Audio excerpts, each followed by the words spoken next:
어머니는 제게 도구일 뿐이에요. 그 이상도 이하도 아니죠. 이제 아셨어요? 며느리 목소리가 녹음 파일 속에 있었습니다. 복수는 그걸 2번 들었습니다. 울지 않았습니다. 8천만 원이 사라진 날 아들은 화 한 번 내지 않았습니다. 그게 이상했습니다. 그때는 몰랐습니다. 오복순의 이야기, 지금 시작합니다. 지금 이 이야기를 듣고 계신 분들, 어느 지역에서 함께하고 계신지 댓글로 남겨주세요. 전국 어디서든 오늘 하루도 행운 가득하시길 바랍니다. 5억 원. 구청 직원이 그 숫자를 말했을 때 복수는 가만히 고개를 끄덕였습니다. 표정은 변하지 않았습니다. 하지만 무릎 위에 올려놓은 손이 미세하게 떨리고 있었습니다. 57회를 살면서 5억이라는 숫자를 입 밖에 내본 적이 없었습니다. 평생 만져본 가장 큰 돈이 아들 대학 등록금 400만 원이었습니다. 이 돈을 어떻게 해야 할지 몰랐습니다. 이런 건 누군가와 상의해야 하는 일인데 상의할 사람이 없었습니다. 남편은 12년 전에 떠났고 가까운 친척도 없었습니다. 그때는 알지 못했습니다. 5억이라는 숫자가 복순의 인생에서 가장 길고 무서운 일들의 시작이었다는 것을요. 이야기는 그날 새벽으로 거슬러 올라갑니다. 새벽 5시 복수는 가게 문을 열었습니다. 반찬 가게를 운영한 지 12년째 몸에 밴 습관이었죠. 알람이 울리기도 전에 눈이 떠집니다. 세수를 하고 머리를 질끈 묶고 앞치마를 두릅니다. 거울은 오래 보지 않았습니다. 볼이 마른 수건처럼 푸석해진 걸 알고 있었지만 상관없었습니다. 예쁜 얼굴이 물을 썰어주는 건 아니니까요. 냉장고 문을 열면 전날 만들어둔 나물에서 참기름 냄새가 올라옵니다. 양은 냄비에 된장찌개 재료를 손질하고 나물을 소분하고 반찬통에 하나씩 담습니다. 매일 반복되는 일이었습니다. 물을 써는 손은 갈라질 대로 갈라져 있었습니다. 손가락 마디마다 굳은 살이 박혀 있었고 손톱 밑에는 양념이 지워지지 않았습니다. 복수는 그 손을 한 번도 부끄럽게 여긴 적 없었습니다. 이 손이 아들을 먹여 살렸으니까요. 남편을 떠나보낸 지 12년이었습니다. 그날은 비가 많이 왔었죠. 남편은 새벽 4시에 배달을 나갔습니다. 나가기 전에 복순이 끓여준 숭늉 한 잔을 마시고 조심히 다녀올게 하고 문을 나섰습니다. 단골 식당 3곳의 반찬을 내려놓고 오는 길이었습니다. 빗길에 미끄러진 트럭이 남편의 봉고차를 들이받았습니다. 병원에서 전화가 왔을 때 복수는 물을 썰고 있었습니다. 칼을 든 채 전화를 받았던 기억이 아직도 선명합니다. 응급실로 뛰어갔을 때 남편은 이미 차가웠습니다. 하얀 천 아래로 보이는 손이 배달 전표를 쥐고 있었습니다. 복수는 그 손을 잡고 한참을 서 있었습니다. 장례를 치르는 사흘 동안 복수는 울지 못했습니다. 새벽에 혼자 남으면 남편 영정 사진 앞에 말없이 앉아 있었습니다. 사진 속 남편은 웃고 있었습니다. 민준이 초등학교 입학식 날 찍은 사진이었죠. 장례가 끝난 다음 날 새벽 복수는 가게 문을 열었습니다. 가게를 닫으면 아들이 굶었습니다. 당시 민준이는 중학교 2학년이었습니다. 밥도 많이 먹었고 교복도 사야 했고 학원비도 내야 했습니다. 그래서 다시 물을 썰었습니다. 멈추면 안 될 것 같았습니다. 그 가게 하나로 민준이를 대학까지 보냈습니다. 등록금 낼 때마다 통장 잔고가 바닥을 쳤지만 이를 악물고 버텼습니다. 여름에는 새벽 3시부터 일어나 물김치를 담갔고 겨울에는 손이 터져 피가 났어도 장갑 위에 비닐을 끼우고 일했습니다. 허리가 끊어질 것 같은 날에도 파스를 붙이고 반찬통을 날랐습니다. 민준이가 졸업장을 들고 왔을 때 복수는 화장실에 들어갔습니다. 수건으로 입을 막고 한참 동안 나오지 못했습니다. 취직도 시켰습니다. 며느리도 들였습니다. 소연은 처신사 때 고개를 숙이며 말했습니다. 어머님, 잘 부탁드려요. 복수는 그때 며느리의 손을 보았습니다. 가느다란 손가락이었습니다. 자기 손과는 달라도 너무 달랐습니다. 그래도 아들이 좋다면 된 거라고 생각했습니다. 사람들은 복순을 보며 대단한 분이라고 했습니다. 혼자서 아들 대학까지 보내셨다며? 정말 대단하세요. 복순은 그런 말을 들을 때마다 손을 앞치마에 문지르며 괜찮다고 했습니다. 대단한 게 아니었습니다. 멈추면 안 될 것 같아서 계속 움직인 것뿐이었습니다. 어릴 때부터 그랬습니다. 입양된 아이였습니다. 3살 때 고아원에서 나와 양부모 밑에서 자랐습니다. 밥을 먹으려면 집안일을 해야 했고 쫓겨나지 않으려면 항상 무언가를 하고 있어야 했습니다. 그게 50년이었습니다. 그의 봄 20년 넘게 살아온 빌라에 재건축 바람이 불었습니다. 동네 사람들이 웅성거리기 시작했고 부동산에는 낯선 사람들이 드나들었습니다. 보상금이 5억 원 가까이 나온다는 소문이 돌았습니다. 복수는 소문만 믿지 않았습니다. 직접 구청에 가서 번호표를 뽑고 1시간 넘게 기다렸습니다. 어르신, 보상 금액 5억 원 맞습니다. 감정평가 끝났어요. 구청을 나서는 계단에서 복수는 발을 멈췄습니다. 하늘을 올려다보았습니다. 봄바람이 볼을 스쳤습니다. 여보, 우리 집이 이렇게 됐어요. 당신은 알고 있을까요? 눈시울이 뜨거워졌지만 손등으로 눈가를 훔치고 다시 걸었습니다. 집에 돌아와 전화기를 들었습니다. 아들에게 소식을 알려야 했습니다. 민준아, 엄마 집 있잖아. 재건축 보상금 확정됐다더라. 5억일의 전화기 너머로 아들의 숨소리가 잠깐 멈추는 게 느껴졌습니다. 진짜? 엄마, 대박이다. 복수는 아들의 들뜬 목소리에 입꼬리가 올라갔습니다. 전화기를 꼭 쥐고 한참을 웃었습니다. 그런데 통화 중간에 아들의 목소리 뒤로 무언가가 들렸습니다. 며느리의 낮은 목소리였습니다. 뭐라고 하는지 또렷하게 들리지는 않았습니다. 속삭이듯 빠르게 무언가를 말하는 소리였습니다.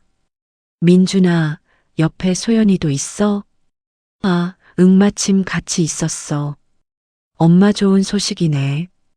아들의 말투가 짧아졌습니다. 아까의 들뜬 목소리가 가라앉아 있었습니다. 전화를 끊고 나서 복수는 식탁 앞에 한참을 앉아 있었습니다. 며느리의 목소리 무슨 말인지 들리지 않았습니다. 그런데 그 목소리가 한참 뒤에도 귓가에서 떠나지 않았습니다. 그날 밤 복수는 잠이 오지 않았습니다. 사흘 뒤 오후 2시쯤이었습니다. 반찬가게 유리문 너머로 낯익은 실루엣이 보였습니다. 소연이었습니다. 복수는 물을 써는 칼을 멈췄습니다. 결혼 4년 동안 며느리가 가게에 혼자 온 적은 단 한 번도 없었습니다. 명절에 민준이와 함께 들른 적은 있었죠. 그때도 2시간을 넘기지 않았습니다. 인사를 하고 차를 마시고 일어섰습니다. 그게 전부였습니다. 그런 며느리가 혼자 가게 문을 열고 들어왔습니다. 어머님, 바쁘세요? 소연의 목소리는 조용했습니다. 평소와 다를 것 없었습니다. 하지만 가게 안으로 들어오자마자 소연이 한 행동이 있었습니다. 뒤를 돌아 유리문이 제대로 닫혔는지 확인한 것이었습니다. 잠금 장치까지 눌렀습니다. 가게 문을 잠그는 사람은 복순뿐이었습니다. 영업 중에 손님이 문을 잠그는 일은 없었습니다. 복순은 칼을 내려놓고 손을 앞치마에 문질렀습니다. 심장이 조금 빠르게 뛰었습니다. 며느리가 혼자 왔다는 것 자체가 복순에게는 큰 일이었습니다. 혹시 민준이한테 무슨 일이 생긴 건 아닌지, 아니면 부부 사이에 문제가 있는 건 아닌지 생각이 여러 갈래로 흘렀습니다. 아니야. 이 시간에는 좀 한가해 앉아. 소연이 반찬 진열대 옆 작은 탁자에 앉았습니다. 복순이 보리차를 한 잔 따라 건넸습니다. 소연은 두 손으로 컵을 감싸 쥐었습니다. 그 손가락이 가늘었습니다. 4년 전 처신사 때 보았던 그 손이었습니다.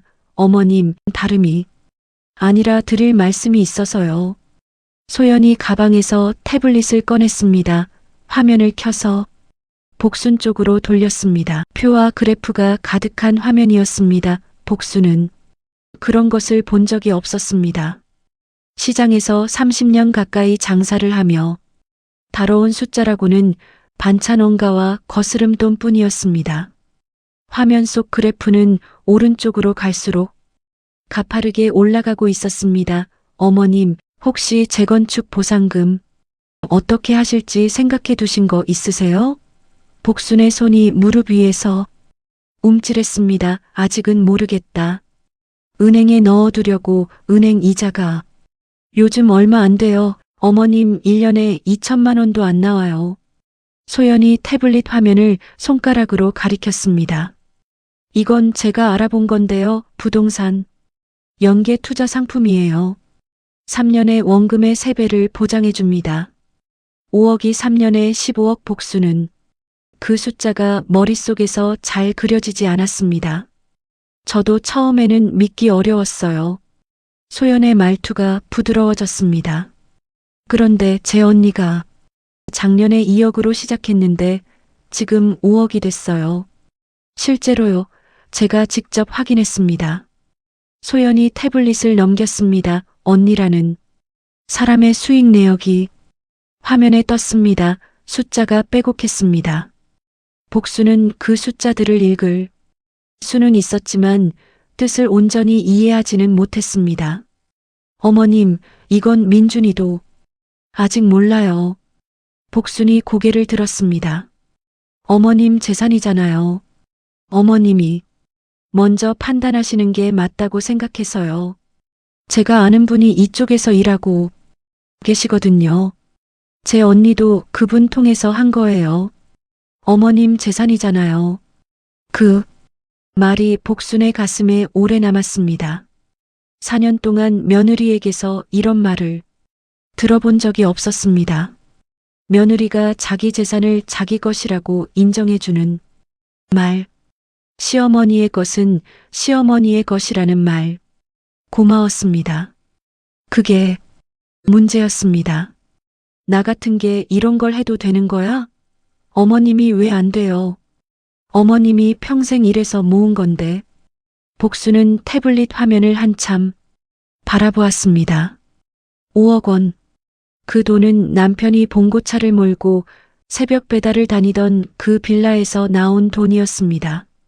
기철이 살아있었다면 둘이 앉아서 밤새 이야기했을 것입니다. 숭늉을 끓여놓고 부엌 식탁에 마주 앉아 고민했겠죠.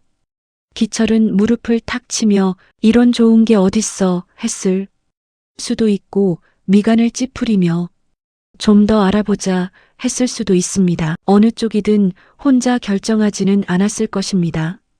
하지만 옆자리는 비어 있었습니다. 12년째 비어 있었습니다. 복수는 혼자 결정해야 했습니다. 평생 혼자 결정해왔지만 이건 달랐습니다. 반찬값을 올릴지 말지, 가게 냉장고를 바꿀지 말지, 그런 건 틀려도 괜찮았습니다. 하지만 5억은 틀리면 안 되는 돈이었습니다. 한 번 잘못되면 다시 벌 수 없는 돈이었습니다. 일주일만 생각해 볼게. 네, 어머님. 천천히 생각하세요. 제가 다음 주에 다시 올게요. 소연이 태블릿을 가방에 넣고 일어섰습니다. 보리차는 반도 마시지 않았습니다. 자리에 앉아 있던 시간은 20분이 채 되지 않았습니다. 복순이 현관까지 따라 나갔습니다. 반찬이라도 싸줄까 하는 말이 목까지 올라왔지만 소연은 이미 신발을 신고 있었습니다. 소연아, 고맙다. 이런 거 알아봐줘서 아니에요. 어머님. 소연은 짧게 웃었습니다. 그리고 문을 열고 나갔습니다. 그날 밤 복수는 거실불을 끄지 않았습니다. 남편 사진이 놓인 선반 앞에 말없이 앉아 있었습니다. 사진 속 기철은 웃고 있었습니다. 복수는 태블릿에서 봤던 숫자들을 떠올려 보았지만 하나도 기억나지 않았습니다. 기억나는 건 며느리의 목소리뿐이었습니다. 어머님 재산이잖아요. 그 한마디가 자꾸 맴돌았습니다. 복수는 사진을 한참 바라보다가 입을 열었습니다. 여보, 나 어떻게 해야 돼요? 대답은 없었습니다. 시계 소리만 또각또각 울렸습니다. 소연은 문을 나서면서 한 번도 돌아보지 않았습니다. 걸음이 빨랐습니다. 무언가를 끝낸 사람의 걸음걸이였습니다. 보상금이 입금된 날 복수는 은행 창구에 앉아 있었습니다. 통장에 찍힌 숫자를 3번 읽었습니다. 4억 8천만 원 세금과 수수료를 제하고 남은 금액이었습니다. 창구 직원이 뭔가를 설명했지만 복순의 귀에는 들어오지 않았습니다. 평생 본 적 없는 숫자였습니다. 통장을 가방 안쪽 깊숙이 넣고 지퍼를 2번 확인했습니다. 은행을 나서는 발걸음이 무거웠습니다. 설레는 게 아니었습니다. 무서웠습니다. 이 돈이 가방 안에 있다는 사실이 숫자로만 존재하는 것인데도 어깨를 짓누르는 것 같았습니다. 집에 돌아와 통장을 서랍에 넣었습니다. 서랍을 닫고 다시 열어 확인하고 또 닫았습니다. 그날 오후 3시 소연에게서 문자가 왔습니다. 어머님, 말씀드렸던 투자건이요. 마감이 이번 주 금요일이래요. 금요일 지나면 다음 기회는 6개월 뒤라고 합니다. 복수는 문자를 읽고 전화기를 내려놓았습니다. 일주일을 고민했습니다. 소연이 보여줬던 태블릿 화면을 떠올려 보았습니다. 3년의 3배.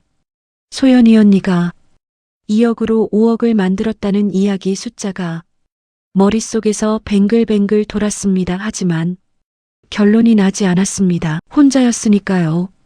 밤마다 기철 사진 앞에 앉았지만 사진은 아무 말이 없었습니다. 금요일이 하루 앞으로 다가왔습니다. 목요일 밤이었습니다. 복수는 가게 문을 닫고 부엌 식탁에 앉았습니다. 통장을 꺼내 펼쳤습니다. 4억 8천만 원. 이 돈을 은행에 넣어두면 1년에 이자가 2천만 원도 안 된다고 소연이 말했습니다. 3년이면 고작 5천만 원 남짓하지만 투자를 하면 3년 뒤에 15억. 복수는 계산을 잘 못했지만 그 차이가 어마어마하다는 건 알았습니다. 뒤집어 생각해 보았습니다. 만약 사기면 4억 8천이 통째로 날아갑니다. 다시 벌 수 없습니다. 반찬 가게 수입으로는 평생 걸려도 그 돈이 안 됩니다. 하지만 소연의 언니가 실제로 돈을 벌었다고 했습니다. 며느리가 시어머니를 속일 이유가 뭐가 있을까요? 결국 복수는 전화기를 들었습니다. 손가락이 떨렸습니다. 번호를 누르는데 한참이 걸렸습니다. 소연아, 나 할게. 다음 날 아침 10시 소연이 가게로 왔습니다. 이번에도 혼자였습니다. 손에 서류, 봉투를 들고 있었습니다. 소연은 탁자 위에 서류를 펼치자마자 말을 쏟아내기 시작했습니다. 어머님, 이건 원금 보장 조항이고요. 여기는 수익 배분 구조예요. 이쪽은 중도해지 시 환급 비율이고 이건 운용사 등록 번호입니다. 소연의 손가락이 서류 위를 빠르게 짚어나갔습니다. 복수는 따라가려 했지만 글씨가 작았고 모르는 말이 너무 많았습니다. 원금, 보장이라는 단어에 눈이 멈추면 소연이 이미 다음 페이지를 넘기고 있었습니다. 한 장 한 장 읽고 싶었지만 소연의 설명이 끊기지 않았습니다. 질문할 틈이 없었습니다. 어머님, 여기 사인하시면 돼요. 볼펜을 건네받았습니다. 복수는 서류 맨 아래 빈칸을 바라보았습니다. 오복순, 서? 자를 쓰면 끝이었습니다. 손이 떨렸습니다. 볼펜을 쥔 손가락에 힘이 들어가지 않았습니다. 어머님, 괜찮으세요? 응, 괜찮아. 오복순, 세 글자를 썼습니다. 볼펜이 종이 위에서 긁히는 소리가 유난히 크게 들렸습니다. 손끝에서 힘이 빠졌습니다. 무언가를 놓아버린 느낌이었습니다. 소연이 서류를 거두며 말했습니다. 이체는 제가 안내해 드릴게요. 핸드폰으로 바로 되거든요. 소연이 복순의 핸드폰을 받아 화면을 눌렀습니다. 계좌번호를 입력하고 금액을 찍었습니다. 4억 8천만 원. 복수는 화면에 뜬 숫자를 보았습니다. 소연이 말했습니다. 어머님이 비밀번호 누르시고 확인 버튼 누르시면 돼요.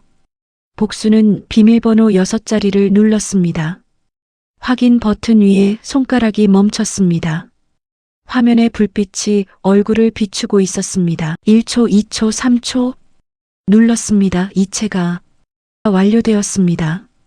화면에 뜬 문자를 읽는 순간 머리 위로 찬물을 쏟아부은 것 같았습니다. 뜨겁지도 차갑지도 않은 아무 감각도 없는 순간이었습니다. 통장 잔고는 30만 원이었습니다. 소연이 서류 봉투를 가방에 넣으며 말했습니다.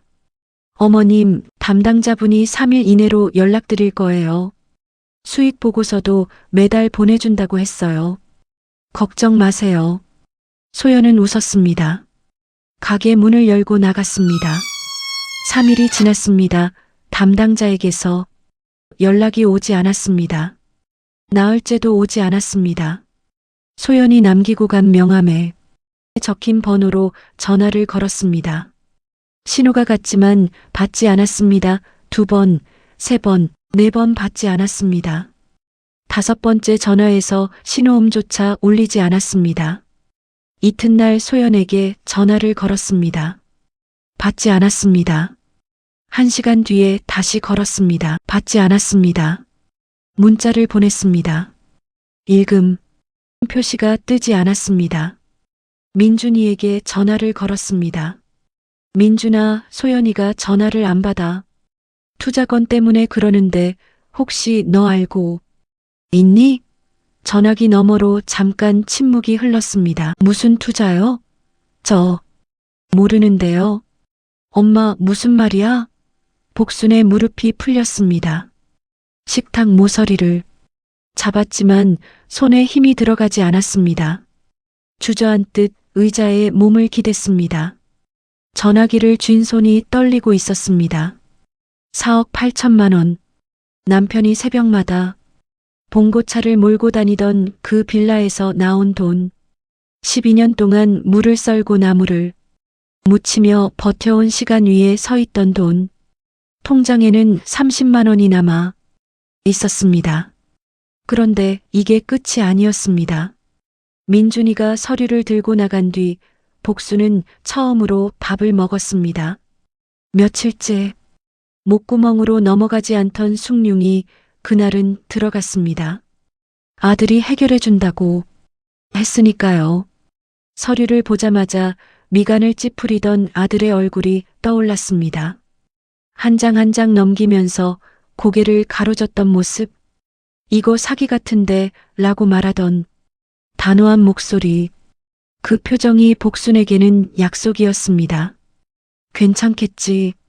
민준이가 나섰으니까. 그 아이는 대학도 나왔고 회사도 다니고 세상이 어떻게 돌아가는지 아는 아이니까요. 복수는 오래간만에 이불을 펴고 누웠습니다. 며칠 만에 처음으로 눈을 감을 수 있었습니다. 사흘이 지났습니다. 민준이에게서 연락이 없었습니다. 복수는 전화를 걸었습니다. 한 번은 받았습니다. 민준아, 어떻게 됐어? 아직이야, 엄마. 소연이가 전화를 안 받아서 좀 더 기다려봐. 목소리가 빨랐습니다. 바쁜 것 같았습니다. 복수는 그래, 알았어 하고 끊었습니다. 그날 저녁에 한 번 더 걸었습니다. 받지 않았습니다. 다음 날 아침에도 걸었습니다. 받지 않았습니다. 소연은 아예 연락이 두절된 상태였습니다. 전화도 문자도 먹통이었습니다. 나흘째 되던 날 복수는 가게에서 물을 썰다가 멈췄습니다. 전화기를 꺼내 화면을 보았습니다. 아무 알림도 없었습니다. 다시 칼을 잡았습니다. 5분쯤 지나서 또 전화기를 보았습니다. 아무것도 없었습니다. 하루에 20번은 그랬습니다. 단골 손님이 반찬을 사러 왔을 때도 거스름 돈을 잘못 줄 뻔했습니다. 머릿속이 다른 곳에 가 있었습니다. 밤이 되면 더 심했습니다. 이불 속에서 전화기 화면의 불빛만 바라보았습니다. 안도가 조금씩 쪼그라들고 있었습니다. 그 빈자리를 다른 것이 채우고 있었습니다. 닷새째 아침이었습니다. 복수는 새벽 4시에 일어났습니다. 가게 일 때문이 아니었습니다. 냉장고를 열었습니다. 가게 반찬이 아니라 집 냉장고를 열었습니다. 콩나물 한 봉지를 꺼냈습니다. 물을 끓이고 콩나물을 삶았습니다. 삶은 콩나물에 참기름을 넣고 소금을 넣고 손으로 무쳤습니다. 콩나물 무침이었습니다. 가게 메뉴에는 없는 반찬이었습니다. 오래전에 빠졌습니다. 민준이가 독립하고 나서 만들 이유가 없어졌으니까요. 민준이가 초등학교 다닐 때 소풍 도시락에 꼭 넣어달라고 했던 반찬이었습니다. 다른 아이들은 불고기나 떡갈비를 싸왔는데 민준이는 엄마 콩나물 무침이 제일 맛있다고 했습니다. 기철이 살아있을 때 가족 셋이 작은 식탁에 둘러앉아 먹던 반찬이기도 했습니다. 제육볶음을 한쪽에 담고 콩나물 무침을 다른 한쪽에 넣었습니다. 밥을 꼭꼭 눌러 담고 뚜껑을 덮었습니다. 김치도 따로 작은 통에 담았습니다. 숟가락과 젓가락을 수건으로 감싸 넣었습니다. 도시락을 비닐봉투에 넣으면서 손끝이 떨렸습니다. 굳이 얼굴 볼 생각은 없었습니다. 그냥 로비에 맡기고 오면 됐습니다. 아들이 바쁜 건 알았습니다. 엄마가 찾아가면 부담스러울 수도 있었습니다. 그래도 도시락은 싸야 했습니다. 왜인지 모릅니다. 4억 8천만 원이 사라졌을 수도 있고 아들이 뭔가를 숨기고 있을 수도 있고 며느리가 사라졌을 수도 있지만 아들이 밥은 먹고 다니는지가 걱정이었습니다. 그게 엄마였습니다. 버스를 탔습니다. 평일 오전 버스는 한산했습니다. 뒷좌석에 앉았습니다. 무릎 위에 도시락을 올려놓았습니다. 비닐봉투 안에서 따뜻한 온기가 허벅지로 전해졌습니다. 창밖으로 아파트 단지가 지나가고 학교 운동장이 지나가고 사거리가 지나갔습니다. 학교 앞에서 아이들이 줄을 지어 걸어가고 있었습니다. 민준이도 저렇게 걸어 다녔었죠. 복수는 창밖을 보면서 아무 생각도 하지 않으려 했습니다. 하지만 손은 계속 비닐봉투 끈을 만지작거리고 있었습니다. 민준이 회사가 있는 건물에 도착했습니다. 유리로 된 높은 건물이었습니다. 복수는 고개를 들어 꼭대기를 올려다보았습니다. 아들이 이런 곳에서 일하고 있었습니다. 로비는 넓고 조용했습니다. 대리석 바닥에 복순의 운동화 소리가 울렸습니다. 양복을 입은 사람들이 바쁘게 지나갔습니다. 구두 소리가 또각또각 울렸습니다. 복수는 앞치마를 벗고 나온 것이 어색했습니다. 나들이 옷이라고 해봐야 10년 된 점퍼가 전부였습니다. 안내 데스크에 도시락을 맡기려는데 젊은 남자가 다가왔습니다. 혹시 민준이 어머님이세요? 복순이 고개를 들었습니다. 30쯤 되어 보이는 남자였습니다. 양복에 사원증을 걸고 있었습니다. 민준이 책상에 사진 있거든요. 어머님이랑 같이 찍은 거요. 졸업식 때 찍은 것 같던데. 그래서 바로 알아봤어요. 복수는 그런 사진이 있는 줄 몰랐습니다. 아들 책상에 엄마 사진이 있다는 것, 졸업식 날 사진이라는 것. 그날 복수는 가게 앞치마를 벗고 교복을 꾹꾹 눌러 달인 민준이 옆에 서서 찍었었습니다. 그 사진을 아들이 지금까지 갖고 있었습니다. 복순의 가슴이 뜨거워졌습니다. 아, 네. 민준이한테 도시락 좀 전해줄 수 있을까요? 요즘 밥을 제대로 먹고 다니는지 몰라서. 아, 민준이 지금 자리에 없어요. 요즘 좀 힘든 것 같더라고요. 남자가 도시락을 받아들며 말했습니다. 소연 씨 일 때문에 몇 달 전부터 걱정이 많은 것 같았거든요. 밥도 잘 안 먹고 그래서 저도 걱정했었어요. 복순의 손이 멈췄습니다. 몇 달 전부터요? 남자의 표정이 굳었습니다. 뭔가 잘못 말했다는 걸 뒤늦게 알아챈 얼굴이었습니다. 아, 아니 그러니까 그냥 부부 사이에 좀 그런 게 있었나 봐요. 제가 자세히는 잘 모릅니다. 남자가 웃으며 말을 돌렸습니다. 하지만 복수는 들었습니다. 몇 달 전부터 소연의 일, 걱정이 많았다. 그 단어들이 머릿속에서 하나씩 연결되고 있었습니다. 소연이 가게에 혼자 찾아온 건 불과 3주 전이었습니다. 그런데 민준이는 몇 달 전부터 알고 있었다는 뜻이었습니다. 서류를 보고 미간을 찌푸리던 아들의 얼굴이 떠올랐습니다.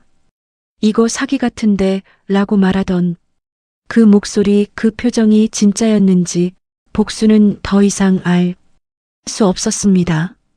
복수는 도시락을 다시 받아들었습니다. 비닐봉투가 가벼워진 것 같았습니다.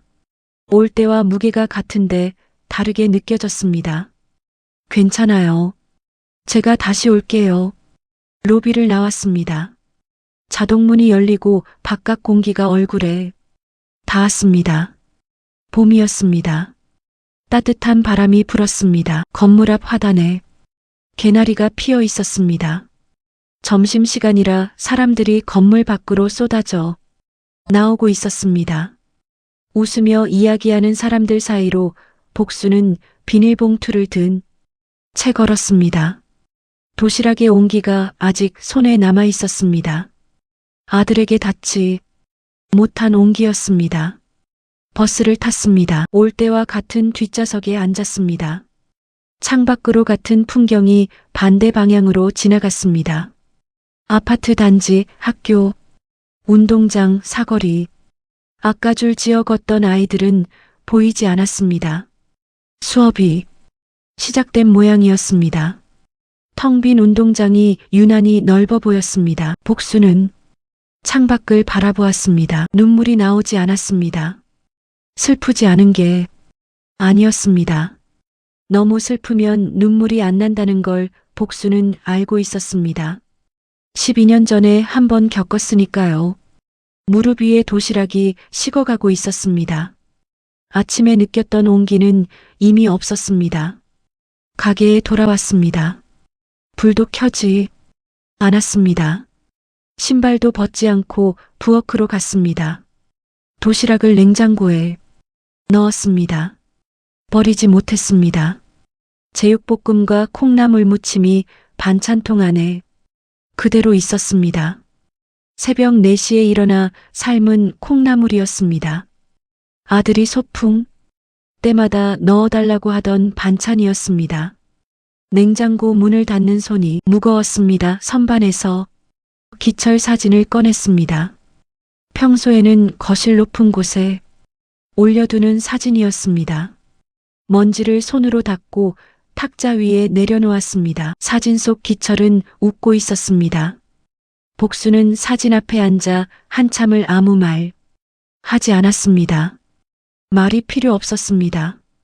이 사진 앞에서만큼은 아무것도 설명하지 않아도 됐습니다. 바깥이 어두워지고 있었습니다. 그날 복수는 가게 문을 열지 않았습니다.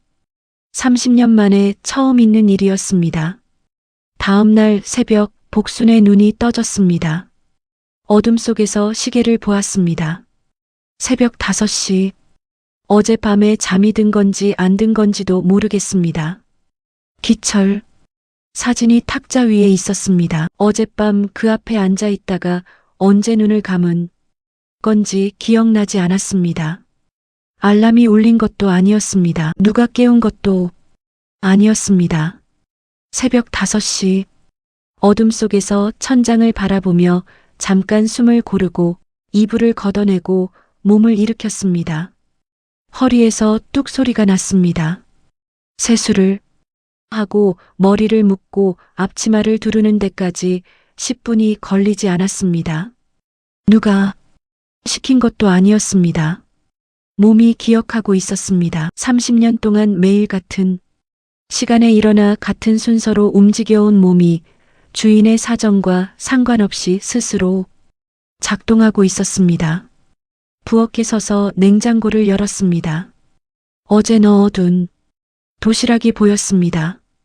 비닐봉투 안에 그대로 있었습니다. 제육볶음과 콩나물 무침 꺼냈습니다. 뚜껑을 열었습니다. 하루가 지난 반찬이었지만 상하지는 않았습니다.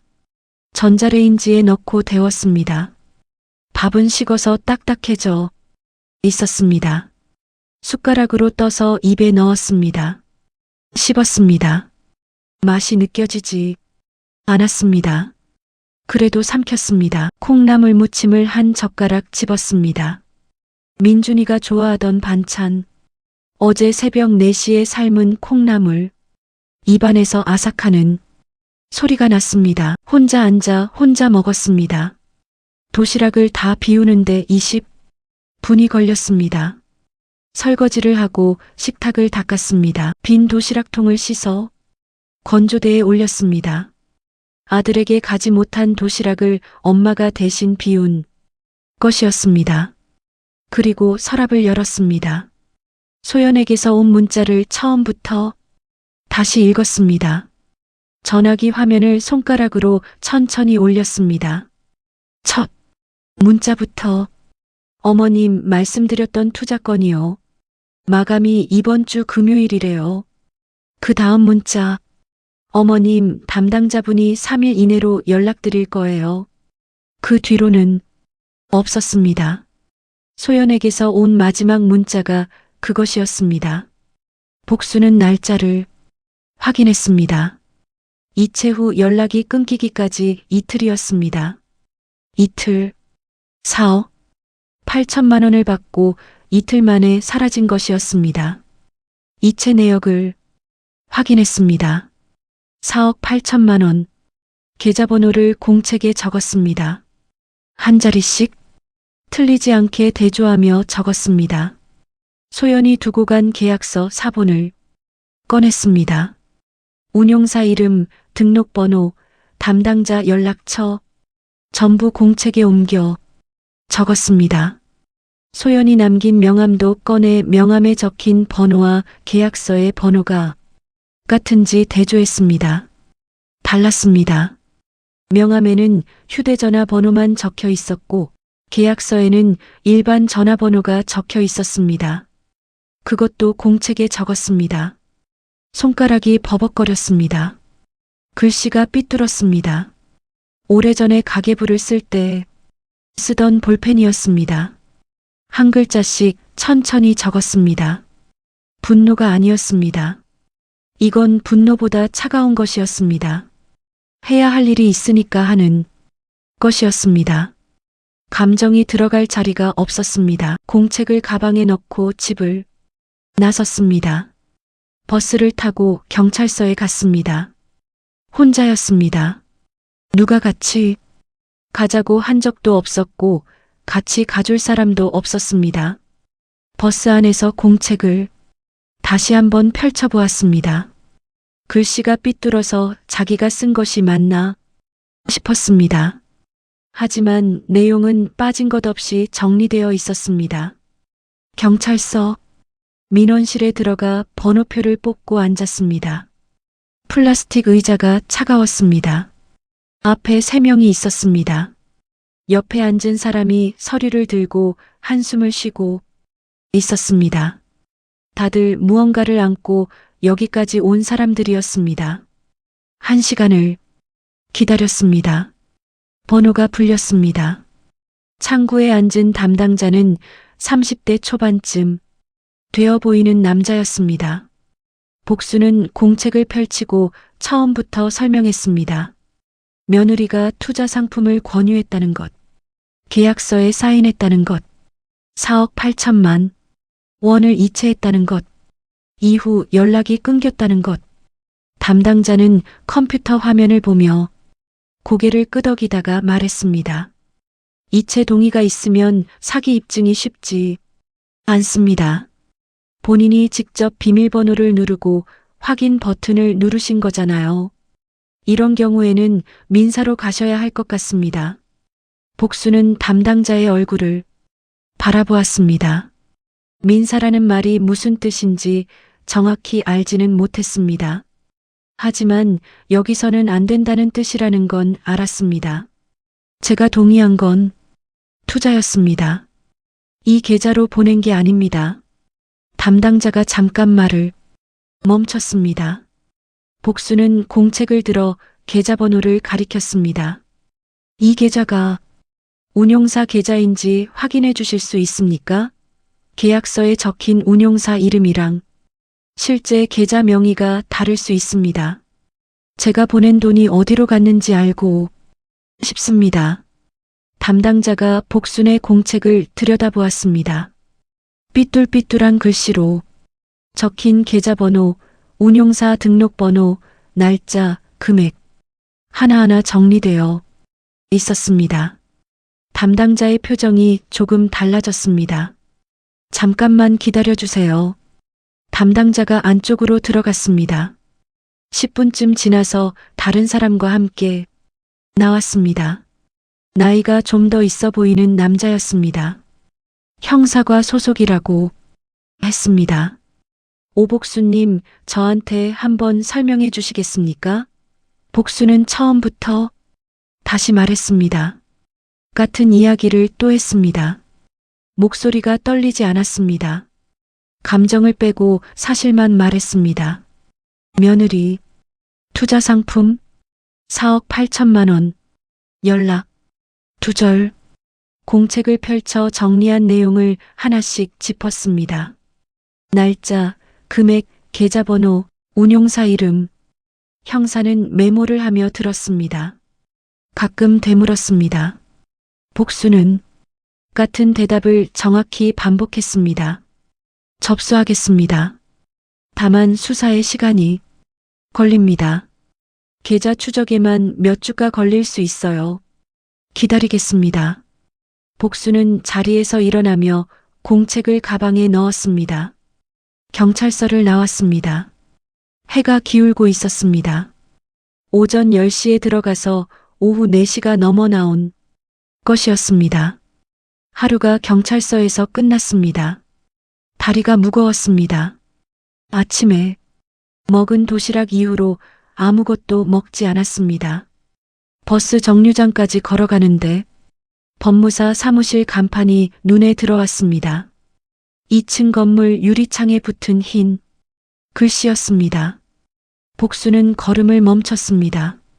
경찰은 수사에 몇 주가 걸린다고 했습니다. 가만히 기다리고만 있을 수는 없었습니다. 복수는 다음 정류장 대신 그 건물 앞에 섰습니다.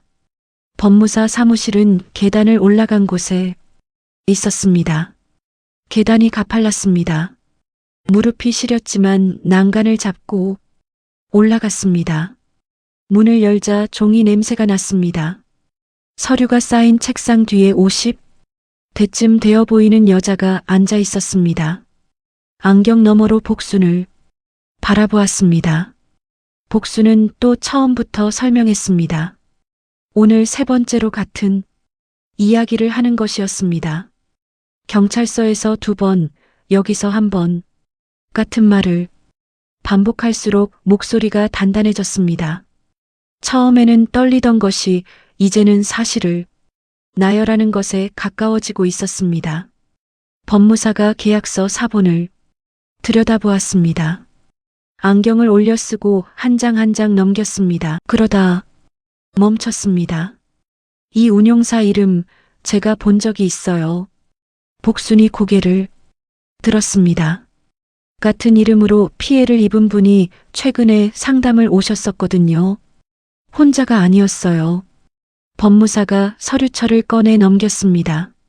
지금까지 파악된 피해자만 3분입니다. 오복순님까지 하면 4분이고요. 피해 금액도 적지 않아요. 복수는 의자 등받이에 등이 닿는 것을 느꼈습니다.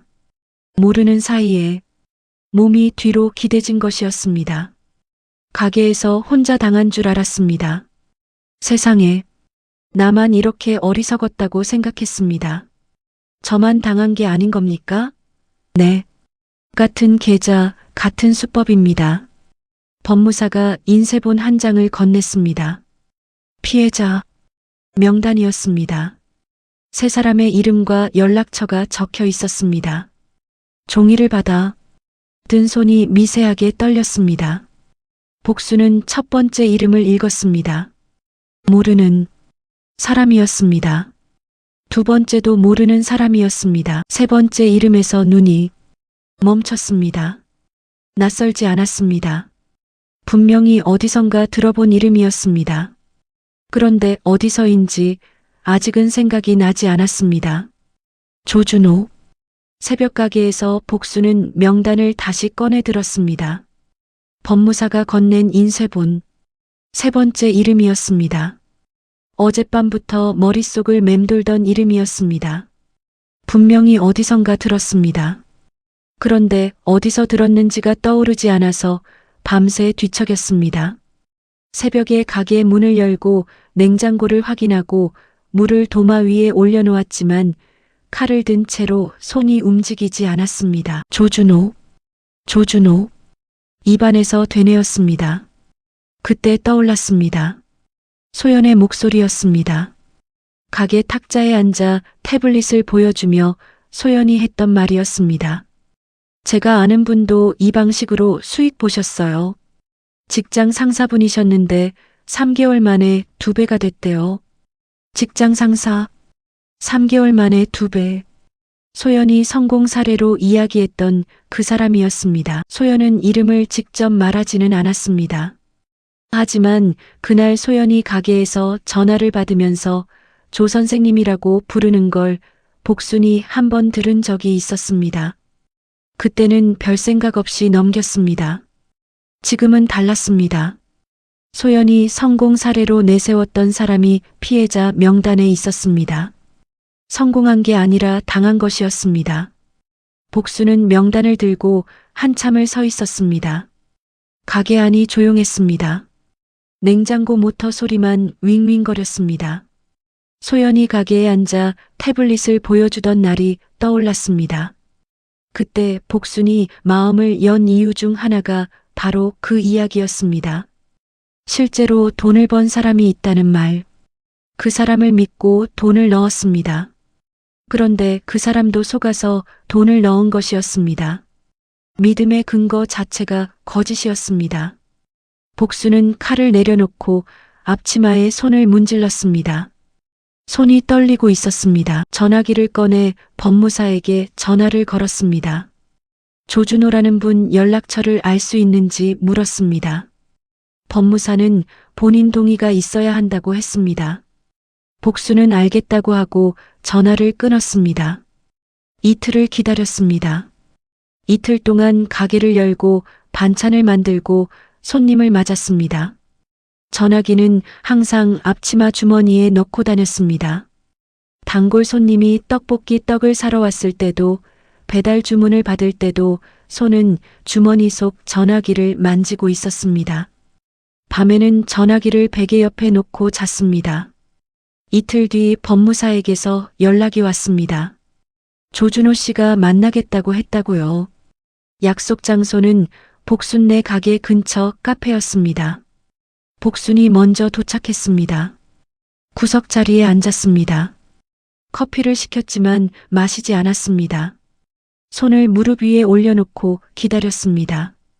창밖으로 사람들이 지나갔습니다. 어떤 사람이 올지 궁금했습니다. 나보다 나이가 많은 사람일까? 적은 사람일까? 혹시 소연 쪽 사람은 아닐까? 경계가 풀리지 않았습니다. 법무사가 괜찮은 분이라고 했지만 복수는 이제 누구의 말도 쉽게 믿지 못했습니다. 한 번 당한 사람은 모든 것이 의심스러웠습니다. 10분쯤 지나서 문이 열렸습니다. 60 초반쯤 되어 보이는 남자가 들어왔습니다. 회색 점퍼에 면바지 차림이었습니다. 키가 크지도 작지도 않았습니다. 어깨가 굽어 있었습니다. 무거운 것을 오래 짊어진 사람의 어깨였습니다. 눈 밑에 그늘이 져 있었습니다. 잠을 잘 못 자는 사람의 얼굴이었습니다. 카페 안을 둘러보다가 구석에 앉은 복순과 눈이 마주쳤습니다. 복순은 그 얼굴을 보자마자 알았습니다. 같은 것을 안고 있는 사람이라는 걸요. 조준호가 맞은편에 앉았습니다. 서로 인사를 했지만 그 다음 말이 나오지 않았습니다. 조준호가 커피를 시키고 물을 한 모금 마셨습니다. 복순도 물을 마셨습니다.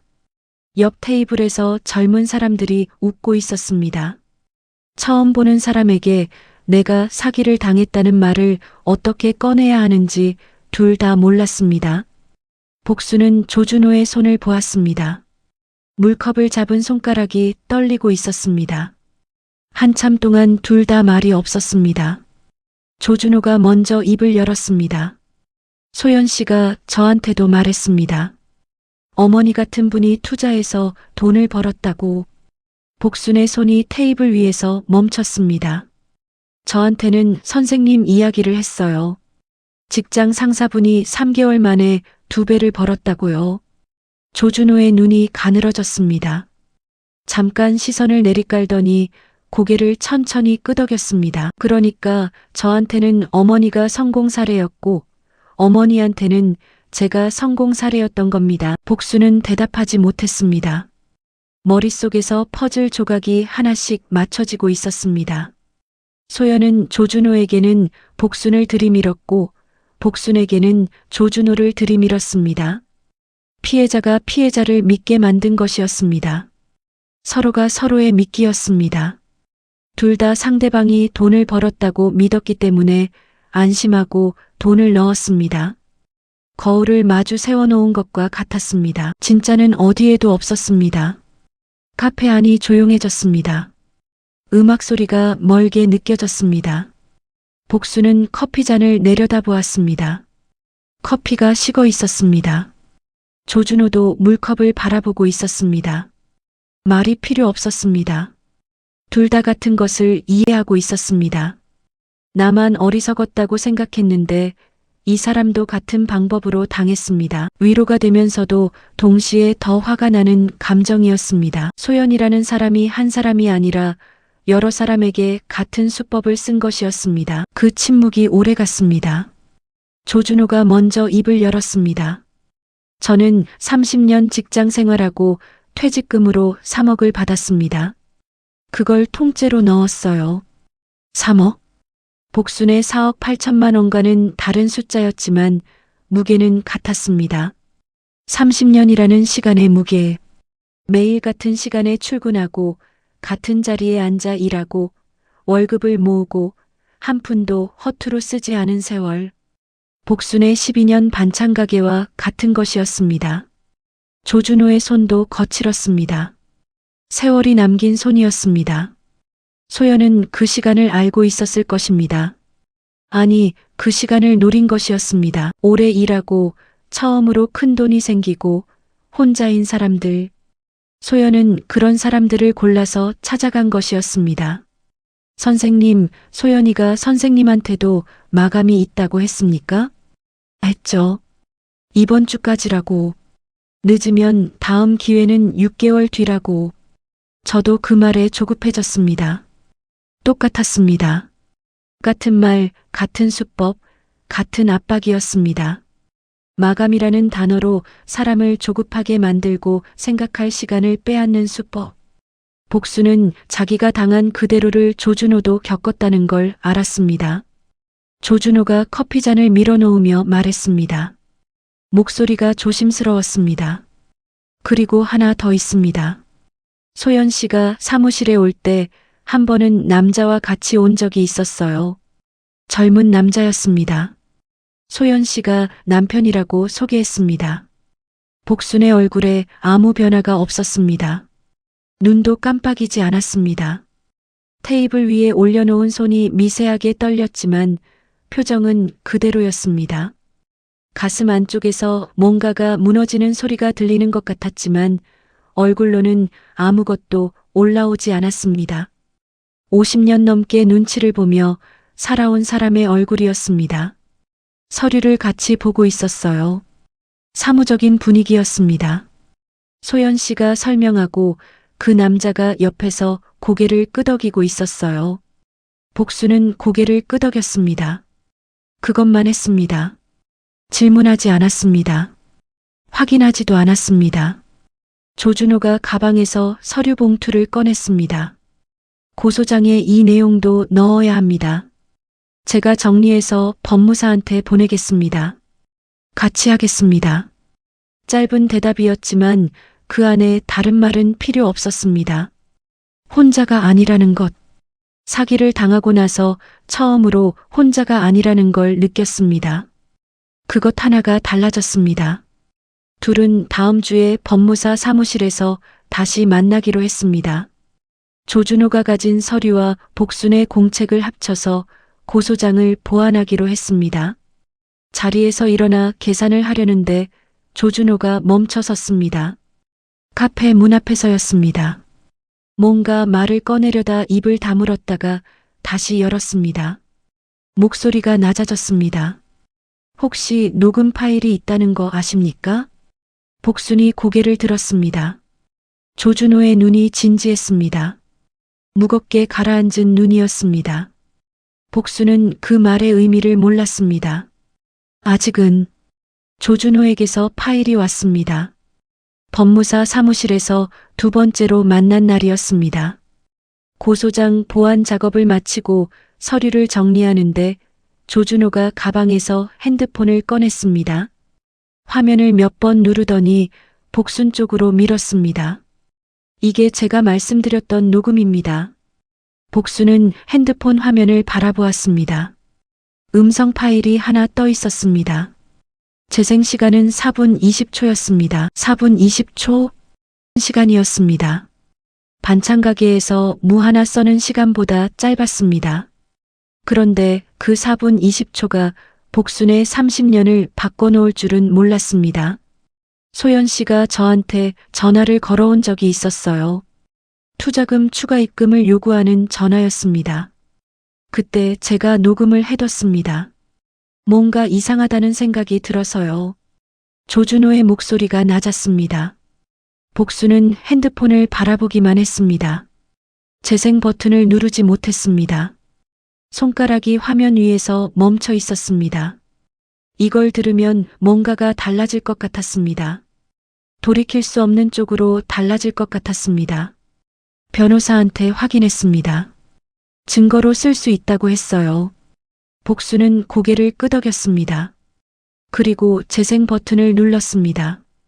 손가락 끝이 화면에 닿는 순간 심장이 한번 크게 뛰었습니다.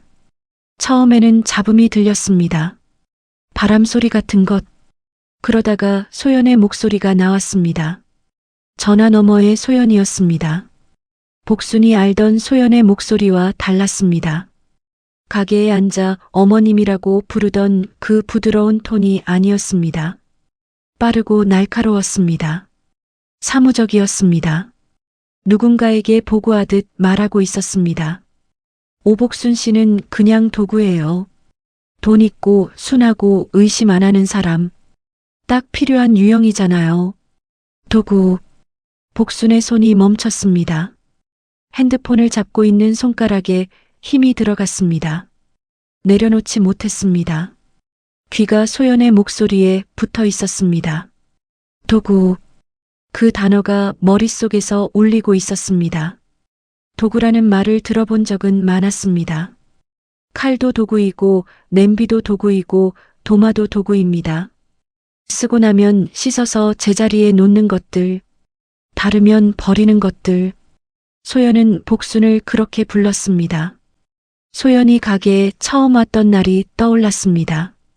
유리문 잠금 장치를 확인하던 손, 태블릿을 꺼내 보여주며 어머님 재산이잖아요 라고 말하던 목소리, 보리차를 두 손으로 감싸 쥐던 가느다란 손가락. 그 모든 것이 계산이었습니다. 처음부터 끝까지 계산이었습니다.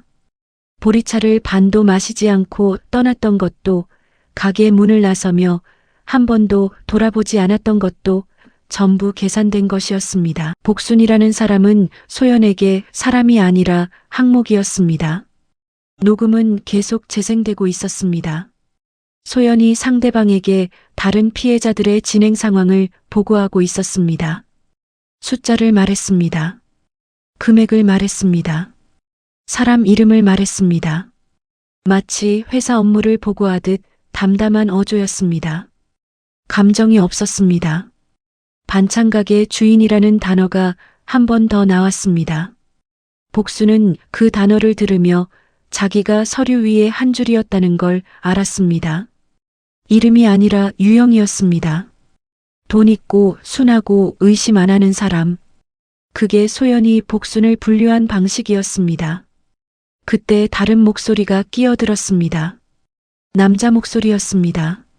소연과 통화하는 중간에 옆에서 말하는 소리였습니다. 전화기에 직접 대고 말한 것은 아니었지만 또렷하게 들렸습니다. 어머니 돈이니까 나한테 3알은 줘야지. 복순의 몸이 굳었습니다. 숨이 멈추는 것 같았습니다. 그 목소리를 모를 리가 없었습니다. 57회를 살면서 가장 많이 들은 목소리 중 하나였습니다. 배가 고프다고 울던 목소리. 엄마 나 1등 했어 하고 현관문을 박차고 들어오던 목소리. 졸업식 날 졸업장을 들고 웃던 목소리. 취직했을 때 전화기 너머로 엄마 나 붙었어 하던 목소리. 그 목소리가 3알이라고 말하고 있었습니다. 3알. 충동이 아니었습니다. 감정에 휩쓸려서 한 말이 아니었습니다. 조건을 말하고 있었습니다. 협상을 하고 있었습니다. 엄마의 돈을 나눠 갖는 비율을 정하고 있었습니다. 4억 8천만 원의 3알이면 1억 4,400만 원이었습니다. 아들이 엄마의 돈에 가격표를 붙인 것이었습니다. 새벽마다 물을 썰고 나무를 묻히고 반찬통을 나르던 12년의 시간에 3알이라는 숫자를 매긴 것이었습니다. 복순이 아들을 위해 쓴 시간은 30년이었습니다. 그 30년이 아들에게는 3알이었습니다. 복순은 핸드폰을 탁자 위에 내려놓았습니다. 천천히, 소리가 나지 않게. 화면은 아직 재생 중이었습니다. 소연과 민준의 목소리가 계속 나오고 있었습니다. 하지만 복순의 귀에는 더 이상 들리지 않았습니다. 조준호가 아무 말도 하지 않았습니다. 맞은편에 앉아 복순을 바라보고 있었습니다. 복순의 얼굴을 읽으려는 것이 아니었습니다. 같은 파일을 이미 들어본 사람의 눈이었습니다. 자기도 처음 들었을 때 그랬을 것입니다. 뭔가를 말해야 할 것 같았지만 할 수 있는 말이 없었습니다. 복수는 자리에서 일어났습니다. 감사합니다. 저 먼저 가보겠습니다. 목소리가 평소와 같았습니다. 떨리지도 않았습니다. 높아지지도 않았습니다. 30년 동안 감정을 숨기며 살아온 사람의 목소리였습니다. 복수는 가방을 들고 법무사 사무실을 나왔습니다. 계단을 내려오는데 다리에 힘이 없었습니다. 난간을 잡고 한 계단씩 내려왔습니다. 가게로 돌아왔습니다. 문을 잠갔습니다. 간판 불을 껐습니다. 가게 안이 어두워졌습니다. 냉장고 모터 소리만 윙윙거렸습니다. 바깥에서 들어오는 가로등 빛이 바닥에 길게 깔려 있었습니다. 복수는 탁자 앞 의자에 앉았습니다. 앞치마를 벗지 않은 채였습니다. 손을 무릎 위에 올려놓았습니다. 손이 떨리고 있었습니다. 그걸 멈추려고 두 손을 꼭 잡았습니다. 어둠 속에 혼자 앉아 있었습니다. 민준이가 태어나던 날이 떠올랐습니다. 새벽 3시에 진통이 시작됐습니다. 기철이 택시를 잡으러 뛰어나갔습니다. 빗길이었습니다. 택시가 잡히지 않아서 결국 기철이 복순을 업고 큰 길까지 뛰었습니다. 병원에 도착해서 8시간을 버텼습니다. 아이가 나왔을 때 복수는 울었습니다. 기뻐서 운 게 아니라 이 아이를 잘 키울 수 있을까 하는 두려움이었습니다. 입양된 아이로 자란 자기가 엄마가 될 수 있을까? 그 두려움을 안고 30년을 살았습니다. 민준이가 초등학교 1학년 때 도시락을 싸줬습니다. 콩나물 무침을 넣어달라고 했습니다. 매일 새벽에 콩나물을 삶았습니다. 소풍날에는 유부초밥까지 만들어서 넣어줬습니다. 중학교 때 학원비가 모자라서 가게 영업시간을 2시간 늘렸습니다. 밤 10시까지 일하고 집에 오면 민준이가 식탁에서 공부하고 있었습니다.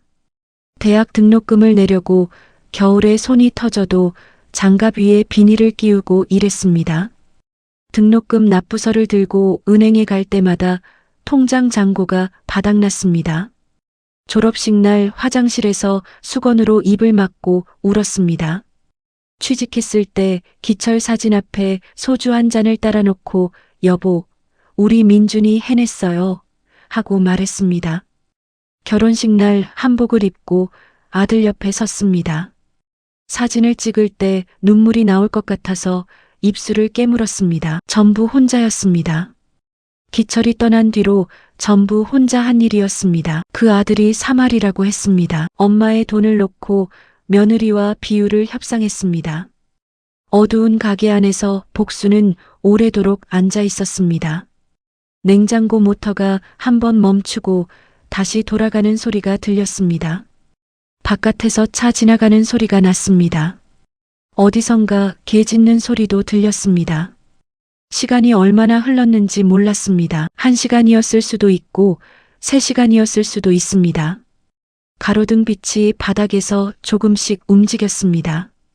달이 지나가고 있다는 뜻이었습니다. 복수는 울지 않았습니다. 그런데 재판이 시작되고 나서 소연이 먼저 입을 열었습니다. 그 말이 복순도 민준도 예상하지 못한 것이었습니다. 재판 첫날이었습니다. 복수는 방청석 맨 뒷줄에 앉았습니다. 조준호가 옆에 앉았습니다. 둘 다 말이 없었습니다. 법정은 생각보다 좁았습니다. 앞에 긴 나무 탁자가 놓여 있었고 그 뒤로 판사석이 있었습니다. 왼쪽에 검찰 측이 앉아 있었고 오른쪽에 피고인 측이 앉아 있었습니다. 복수는 법정이라는 곳에 처음 와봤습니다. 텔레비전에서만 보던 곳이었습니다. 나무벽과 형광등과 마이크, 공기가 차갑고 건조했습니다. 소리가 울렸습니다. 기침 소리도 서류 넘기는 소리도 구두 소리도 또렷하게 들렸습니다. 복수는 가방을 무릎 위에 올려놓고 두 손으로 잡았습니다. 피고인석에 소연이 앉아 있었습니다. 단정한 옷차림이었습니다. 검은 카디건에 흰 셔츠, 머리를 깔끔하게 묶고 있었습니다. 복순이 알던 소연과 달라 보이지 않았습니다. 가게에 앉아 보리차를 두 손으로 감싸 쥐던 그 모습과 크게 다르지 않았습니다. 소연은 방청석을 한 번도 돌아보지 않았습니다. 소연 옆자리에 민준이 앉아 있었습니다. 복수는 아들의 뒷모습을 보았습니다. 어깨가 좁아 보였습니다.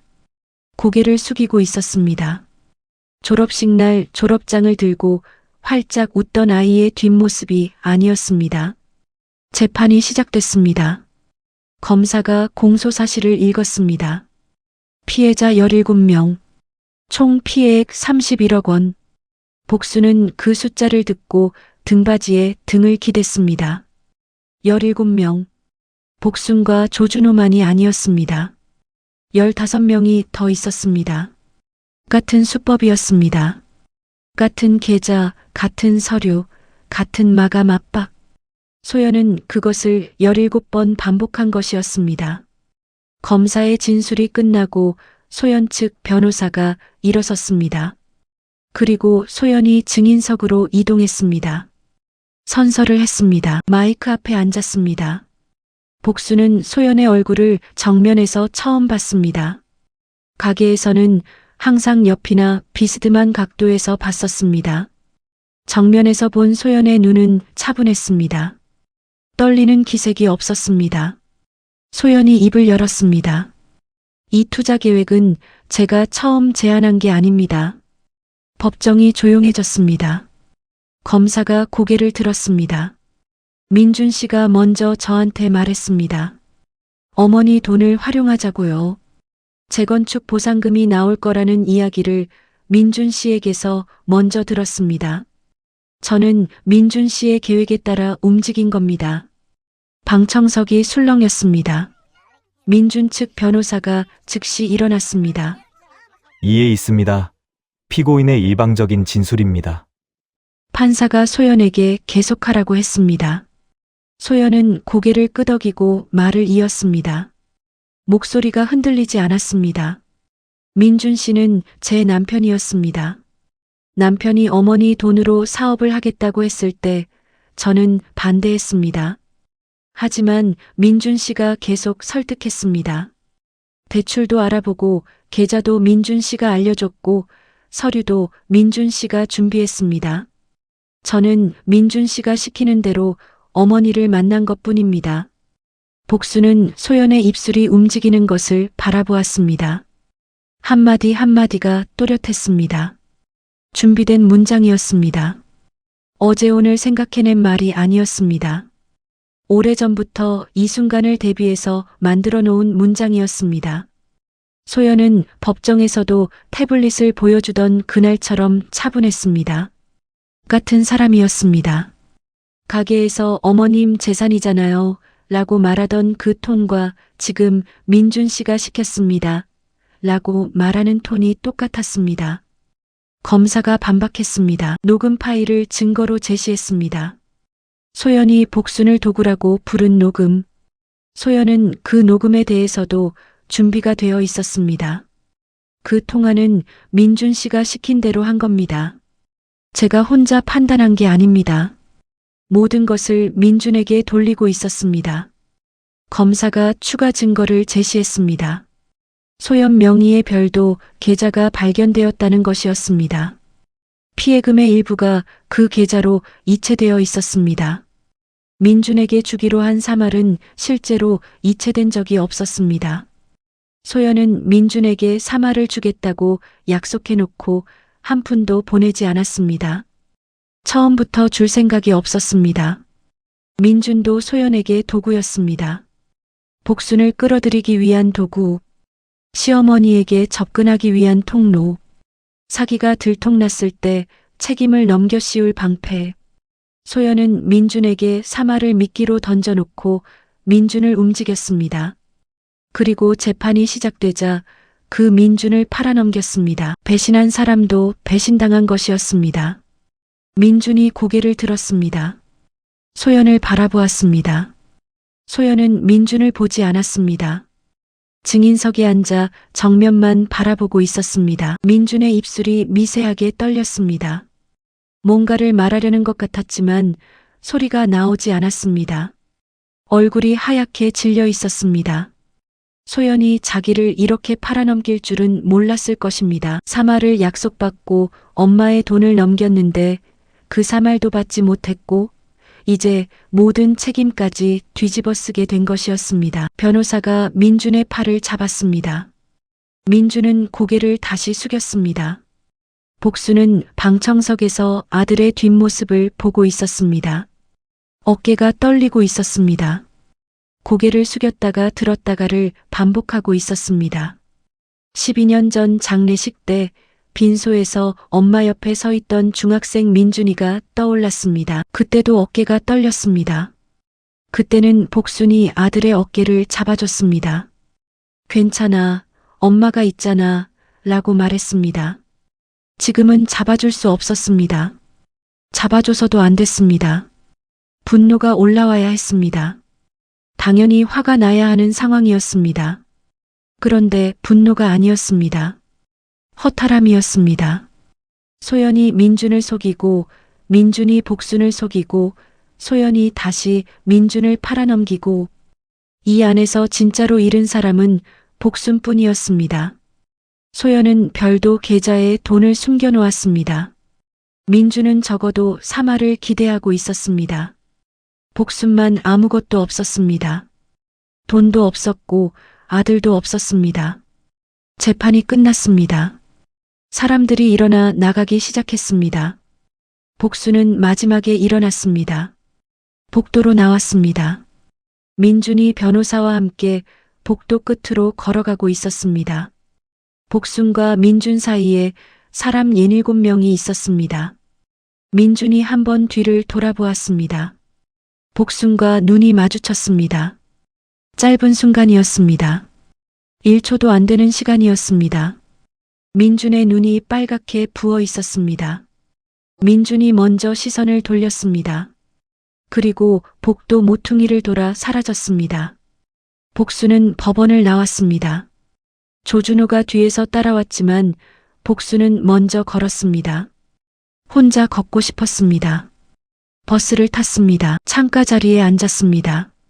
창밖으로 건물이 지나가고 가로수가 지나가고 횡단보도가 지나갔습니다. 신호등이 빨간불에서 파란불로 바뀌고 사람들이 건너갔습니다. 아무 생각이 나지 않았습니다. 머릿속이 비어 있었습니다. 분노도 슬픔도 떠오르지 않았습니다. 소연의 목소리가 들리지도 않았고 민준의 떨리는 어깨가 보이지도 않았습니다. 그냥 비어 있었습니다. 버스가 정류장에 설 때마다 사람들이 타고 내렸습니다. 복수는 창밖만 바라보고 있었습니다. 가게에 도착했습니다. 문을 열고 들어갔습니다. 불을 켰습니다. 냉장고 모터 소리가 윙윙거렸습니다. 앞치마를 두르고 도마 앞에 섰습니다. 물을 꺼내 칼을 잡았습니다. 칼을 든 채 한참을 서 있었습니다. 손에 힘이 들어가지 않았습니다. 물을 써는 대신 칼을 내려놓았습니다. 선반에서 기철 사진을 꺼냈습니다. 탁자 위에 놓았습니다. 사진 속 기철은 웃고 있었습니다. 복수는 사진을 바라보며 아무 말도 하지 않았습니다. 할 말이 없었습니다. 여보, 우리 민준이가 이렇게 됐어요. 라고 말할 수가 없었습니다. 입이 열리지 않았습니다.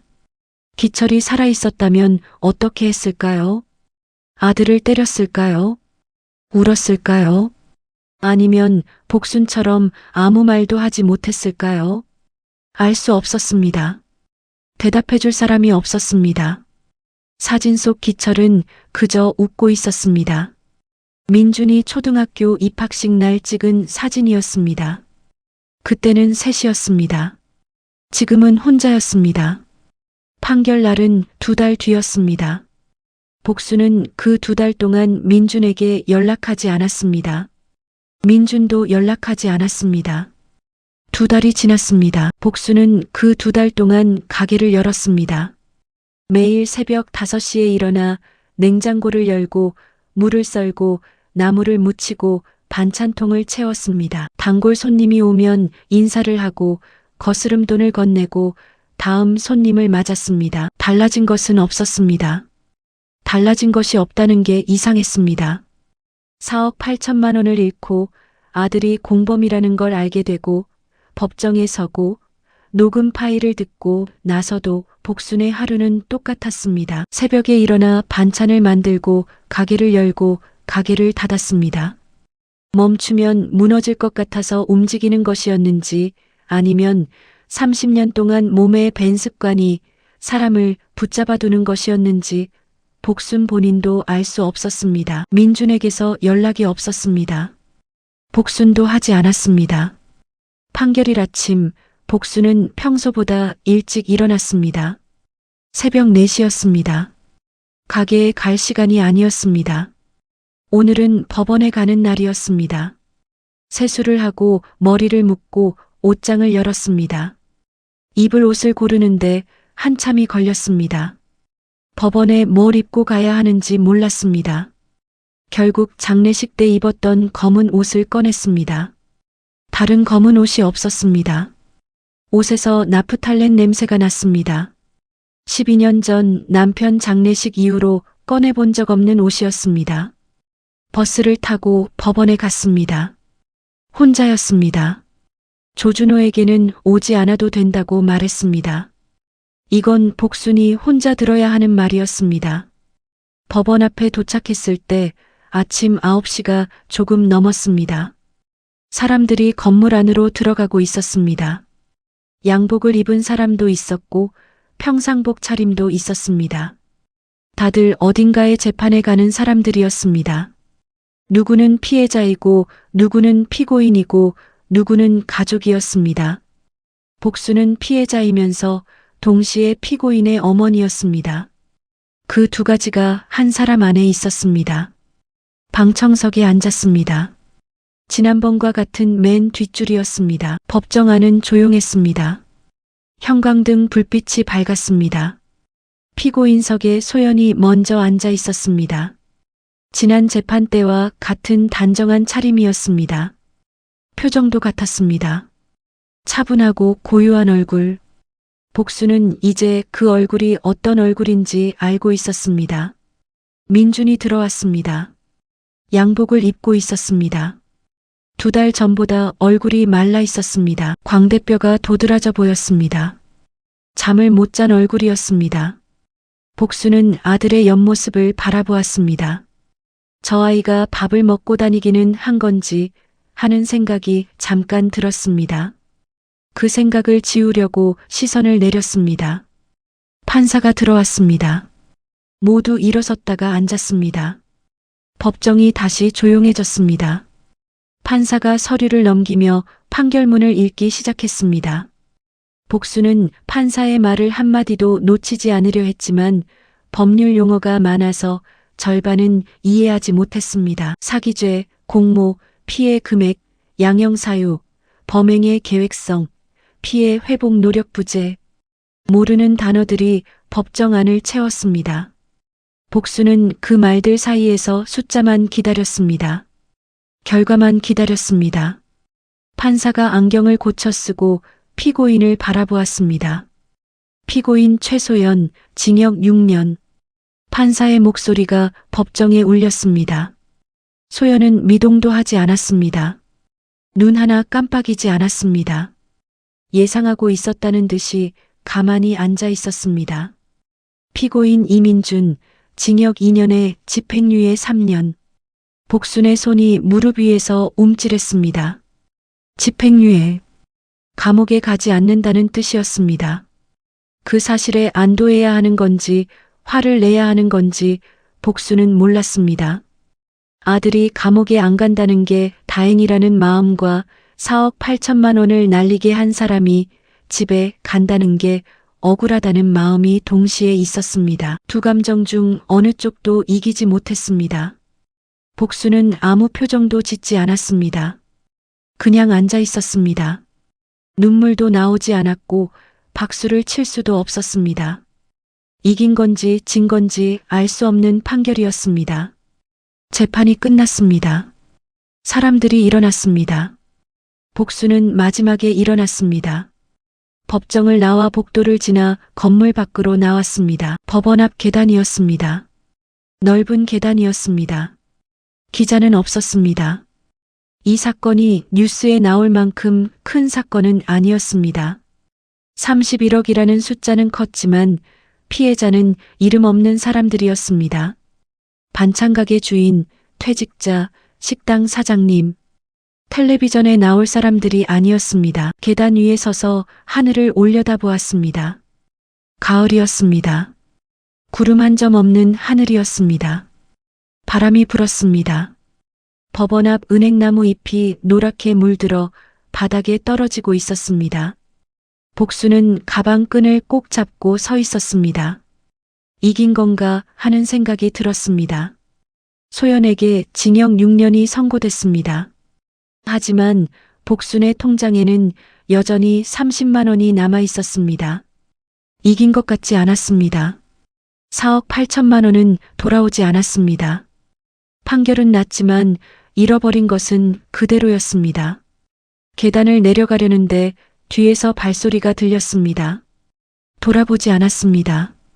하지만 발소리가 멈추는 게 느껴졌습니다. 복수는 알았습니다. 누구인지 돌아보았습니다. 계단 위에 민준이 서 있었습니다. 3미터쯤 떨어진 거리였습니다. 양복 소매가 길었습니다. 살이 빠져서 옷이 맞지 않는 것이었습니다. 민준은 복순을 바라보고 있었습니다. 정확히는 바라보려고 하고 있었습니다. 눈이 복순의 얼굴 근처를 맴돌았지만 정면으로 마주치지 못했습니다.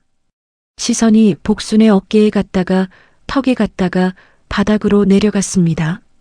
뭔가를 말하려는 것 같았습니다. 입술이 움직이려다 멈추기를 3번쯤 반복했습니다. 복수는 아들의 얼굴을 보았습니다. 오래 보았습니다. 마른 얼굴, 부은 눈, 잠을 못 잔 그늘, 민준이가 5살이던 때가 떠올랐습니다. 복순이 시장에서 떡볶이를 사주면 양손으로 이쑤시개를 잡고 호호 불며 먹던 아이였습니다. 엄마 이거 매워 하면서도 계속 먹던 아이였습니다. 그 아이가 맞는지 모르겠습니다. 계단 위에 서서 눈을 못 마주치는 저 사람이 그때 그 아이가 맞는지 복순은 정말 모르겠었습니다. 복순이 먼저 시선을 거뒀습니다. 아무 말도 하지 않았습니다.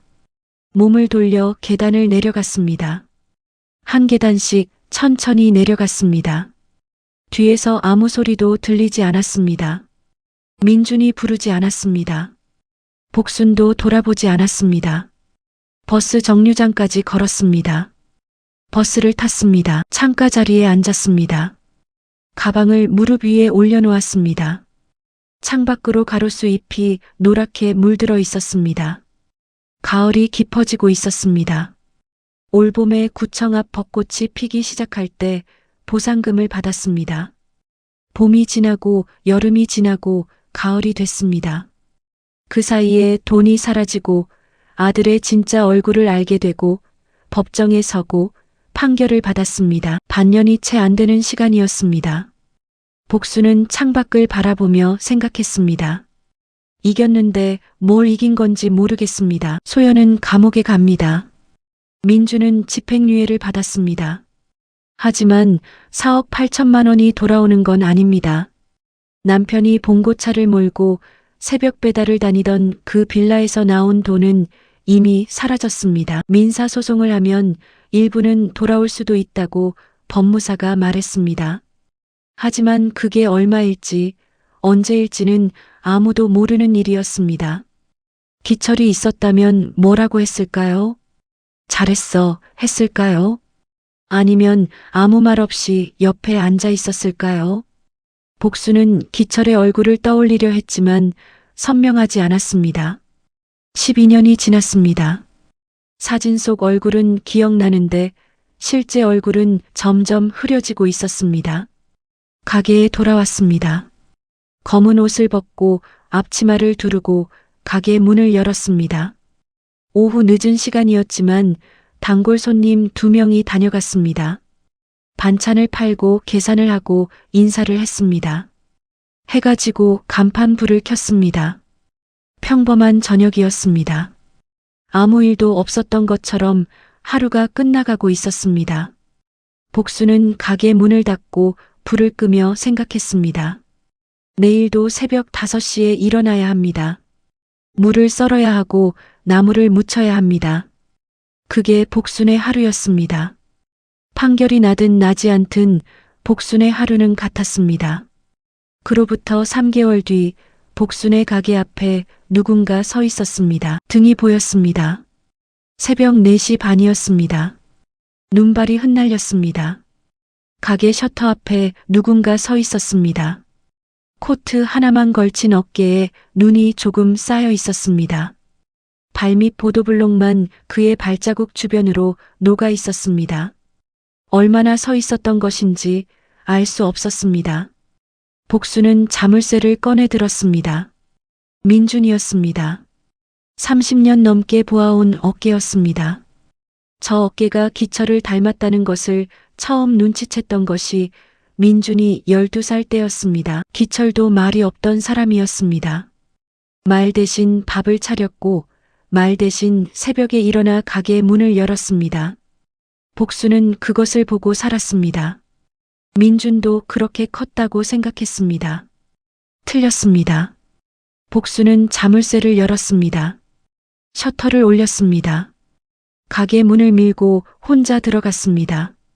민준 쪽으로 한마디도 하지 않았습니다. 돌아보지도 않았습니다. 민준은 한 발짝도 들어오지 못했습니다. 복순이 가습을 위해 냄비를 올렸을 때 유리문 너머를 보지 않아도 알 수 있었습니다. 민준이 아직 그 자리에 서 있다는 것을, 그리고 얼마 후 사라졌다는 것도. 복수는 냄비 속 물이 끓는 것을 바라보았습니다. 다음 날도 민준은 왔습니다. 이번에는 빗자루를 들고 있었습니다. 아무 말도 없이 가게 앞 보도블록을 쓸었습니다. 복순이 가게 안에서 팥뿌리를 다듬으며 그 소리를 들었습니다. 손이 천천해졌습니다. 잠시 멈추었다가 다시 움직였습니다. 그 다음 날도 민준은 왔습니다. 또 그 다음 날도 말은 없었습니다. 빗자루질을 하고 화분에 물을 주고 가게 문에 붙은 전단지를 손으로 떼어내고 그리고 갔습니다. 복순이 늘 신경 쓰면서도 시간이 없어 미뤄두었던 것들이었습니다. 어느 날 단골 손님 박 여사가 유리문 너머를 가리키며 물었습니다. 사장님, 매일 아침 저기서 쓸고 가는 저 총각은 누굽니까? 인상이 참 좋던데. 복수는 반찬통을 내려놓으며 짧게 말했습니다. 모르는 사람입니다. 박 여사는 더 묻지 않았습니다. 복수는 등을 돌려 냉장고 앞에 섰습니다. 문손잡이를 잡은 채 한참을 서 있었습니다. 냉장고에서는 낮은 모터 소리만 났습니다. 모르는 사람입니다. 그 말이 입안에서 한 번 더 굴러다녔습니다. 복수는 냉장고 문을 당겼습니다. 안쪽에서 찬 공기가 나왔습니다. 마이너스 마이너스 마이너스. 비가 많이 오는 날이었습니다. 아침부터 굵은 빗줄기가 쏟아졌습니다. 복순이 차양을 내리러 나갔을 때 민준이 또 서 있었습니다. 우산이 없었습니다. 점퍼가 다 젖어 있었습니다. 얼굴에 빗물이 흘렀습니다. 신발 앞코가 물웅덩이에 잠겨 있었습니다. 변명도 없었습니다. 용서를 구하는 눈빛도 아니었습니다. 그냥 서 있었습니다. 빗속에서 그냥. 복수는 안으로 들어갔습니다. 잠시 후 문이 다시 열렸습니다. 복순이 수건을 들고 나왔습니다. 낡았지만 깨끗이 빤 목욕 수건이었습니다. 민준에게 내밀었습니다. 눈을 마주치지 않았습니다. 말도 하지 않았습니다. 민준이 두 손으로 받았습니다. 복수는 돌아서서 가게 안으로 들어갔습니다. 문이 닫혔습니다. 도마를 잡았습니다. 칼이 움직이지 않았습니다. 빗소리가 났습니다. 그 빗소리 사이로 아무 소리도 나지 않았습니다. 보지 않아도 알 수 있었습니다. 민준이 수건에 얼굴을 묻고 있다는 것을, 기철이 죽던 날 밤 복순이 그랬던 것처럼 소리 없이 삼키고 있다는 것을, 세상에서 가장 작은 울음이 가장 무거운 울음이라는 것을 복순은 이미 알고 있었습니다. 칼이 다시 움직였습니다. 며칠이 더 지났습니다. 맑은 새벽이었습니다. 민준이 또 쓸 것도 없는 가게 앞을 쓸고 있었습니다. 복순은 문을 열다가 그 모습을 보았습니다. 한참을 보았습니다. 그리고 말했습니다. 내일 5시에 오거라. 그뿐이었습니다. 복순은 안으로 들어갔습니다. 민준은 빗자루를 쥔 채 굳어 있었습니다. 복순은 이미 불을 켜고 일을 시작하고 있었습니다. 그날 밤 복순은 오래 잠들지 못했습니다. 기철이 생각났습니다. 민준을 처음 데려오던 날 기철이 아이 앞에 쪼그려 앉아 한참을 아무 말도 하지 않다가 아이 손을 두 손으로 잡던 것이, 그게 기철의 방식이었습니다. 말로 하지 않는 것, 손으로 하는 것. 복순은 천장을 보았습니다. 내가 무슨 짓을 하려는 것인가 싶었습니다. 그러면서도 아침이 오기를 기다렸습니다. 다음 날 5시가 되기 5분 전에 민주는 이미 와 있었습니다. 복순이 문을 열었을 때 민주는 계단 아래에 두 손을 모으고 서 있었습니다. 어젯밤 잠을 잤는지 알 수 없는 얼굴이었습니다. 복순은 아무 말도 하지 않았습니다. 안으로 들어갔다가 다시 나왔습니다. 앞치마였습니다. 서랍 깊숙이 넣어두었던 한 번도 쓰지 않은 새 것이었습니다. 복순이 민준에게 내밀었습니다. 말없이 민준이 두 손으로 받았습니다. 끈을 뒤로 돌려 묶는 손이 떨렸습니다. 1번, 2번, 제대로 잡히지 않았습니다. 복순은 그것을 보다가 냉장고 쪽으로 걸어갔습니다. 민준이 혼자 묶을 수 있도록. 잠시 후 가게 안이 조용해졌습니다. 복순이 냉장고에서 반찬통을 꺼내 작업대 위에 올렸습니다. 가장 큰 통 2개를 민준 쪽으로 밀었습니다. 이거 좀 날라. 민준이 통을 들었습니다. 묵직했습니다. 복순이 앞서 걸었습니다. 민준이 따라 걸었습니다. 두 사람의 발소리가 가게 바닥 위에서 섞였습니다. 진열장 옆 스위치를 올리자 형광등이 하나씩 켜졌습니다. 창밖으로 해가 올라오기 시작했습니다. 차양 사이로 빛이 들어왔습니다. 반찬통 위로, 기름 냄새 밴 앞치마 위로, 복순의 손등 위로, 민준의 손등 위로 빛이 번졌습니다. 두 사람은 아무 말도 하지 않았습니다. 가스불이 켜졌습니다. 냄비 안에서 물이 데워지기 시작했습니다. 늘 나던 소리였습니다. 복순은 팔을 다듬기 시작했습니다. 민준은 시키는 것을 했습니다. 미안하다는 말도 없었습니다. 괜찮다는 말도 없었습니다. 그런 말들이 필요하지 않았습니다. 봄이었습니다. 이 이야기를 다 들으신 분들께 한 가지 여쭤보고 싶습니다. 복순이 아들을 용서한 걸까요? 아니면 그냥 앞으로 살기로 한 걸까요? 아마 복순도 모를 겁니다. 용서라는 말은 너무 거창합니다. 복순은 그냥 앞치마를 건넸습니다. 내일 5시에 오라고 했습니다. 그게 전부였습니다. 살다 보면 그런 순간이 옵니다. 분노도 다 써버리고 눈물도 다 말라버리고 남은 게 아무것도 없는 것 같은데도 새벽에 눈이 떠지는 순간, 몸이 기억하는 대로 일어나서 불을 켜는 순간, 그게 어쩌면 가장 강한 사람의 모습일지도 모릅니다. 복순은 특별한 사람이 아닙니다. 우리 주변 어디에나 있는 사람입니다. 말없이 버티고, 말없이 일어서고, 말없이 문을 여는 사람, 그 사람들이 사실 가장 오래 삽니다. 오늘 이 이야기가 조금이라도 마음에 남으셨다면, 주변에 복순 같은 분이 한 분쯤 떠오르셨다면 그분께 전화 한 통 해보시는 건 어떨까요? 별말 안 해도 됩니다. 밥은 먹었냐고. 그 한마디면 충분합니다. 오늘 사연도 마음의 치유의 시간이 되셨길 바랍니다. 행운 가득한 하루 되세요.